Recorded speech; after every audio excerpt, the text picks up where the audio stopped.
everyone, welcome back to my channel. This is Vinita Bishnoi. So last दो videos में हमने dicot plant के case में embryo development कैसे होता है वो स्टडी किया था. Now in this video we are going to talk about the development of embryo in case of monocot seeds. So let's start with it. So I told you जो initial वाला कुछ stages होते हैं that will be same in both monocot and dicot embryo. तो यहाँ पे सबसे पहले we will draw that there is a zygote. Zygote is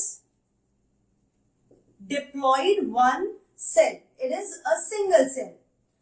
Then in this there will be a transverse division. There will be a transverse division, and after division we will get two cells. So this is transverse division, and after transverse division two cells are there, and the lower cell is called basal cell. Basal cell is present towards the micropyle, and जो दूसरा cell है terminal cell it is present, जिसको हम embryonic cell भी बोल सकते हैं. It is present towards the chalaza. You have to remember these things. Now, this basal cell will remain as it is. There will be no change. So, I am writing over here, there will be no more division in case of this basal cell. कोई और division नहीं होगा. So, it will remain as it is. तो मैं इसको इस तरीके से draw कर देती हूँ. A large vesicular cell, जो कि hostorial cells, dicot के केस में हम हॉस्टोरियल सेल कह रहे थे, ऐसे ही इसको हम इस सेल को, बेसल सेल को, जो कि आगे जाके डिवाइड नहीं होगा, इसको हम हॉस्टोरियल सेल भी कह सकते हैं. देन दिस टर्मिनल और embryonic cell will again go for one more transverse division. So I'm writing transverse division will happen and there will be two cells like this. So this is the 3 cell stage. अब यहाँ पे जो ऊपर वाला cell है इसको आप terminal cell बोल सकते हैं, एंड मिडिल में जो है it is called middle cell. So there will be 3 cell stage. अब जो मेन काम है ये मिडिल सेल का ही काम है. सो terminal cell is going to make cotyledon, जो कि सिर्फ एक ही होता है मोनोकॉट के केस में. Mono means one, cot means cotyledon.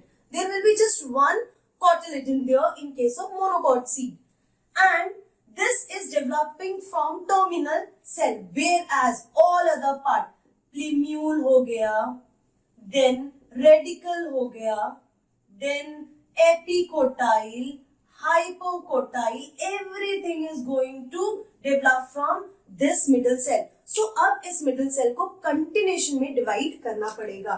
So now it is going to divide. सो ये मैंने बना दिया एक कॉटिलिडन सेल जो कि अब डिवाइड नहीं होगा. Now this middle cell which I am going to make is like this. इस तरीके से मिडिल सेल में कंटिन्यूएशन में डिवीजन होगा. There will be a lot of division. So like this division will happen, and इसके नीचे इस तरीके से जो है बेसल सेल प्रेजेंट है, जिसको हम बेसल सेल भी कह सकते हैं और आप हॉस्टोरियल सेल भी बोल सकते हैं. This is terminal cell and this is the middle cell जिसने कंटिन्यूएशन में डिवाइड किया है. Now This is going to develop again. अब ये जो डेवलपमेंट होगा वो कुछ इस तरीके से होगा कि हॉस्टोरियल सेल इधर प्रेजेंट है, एंड ये जो मिडिल सेल है वो इस तरीके से it is going to develop like this. वो ऐसे डेवलप होगा, ये कंटिन्यूएशन में डिवीजन करेगा, एंड जो कॉटिलिडन वाले सेल हैं, cotyledon will develop like this. ये हो गया कॉटिलिडन. सो मैं कुछ कॉटिलिडन को इस तरीके से ड्रॉ करती हूं. ये हो गया कॉटिलिडन और ये हो गया, this portion is the embryonic axis. Fine, let me label it.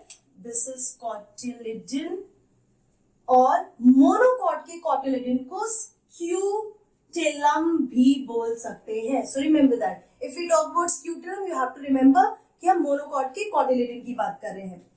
Now here in the embryonic axis what you are observing कि सबसे ऊपर एक लेयर डेवलप हो जाती है. This layer is the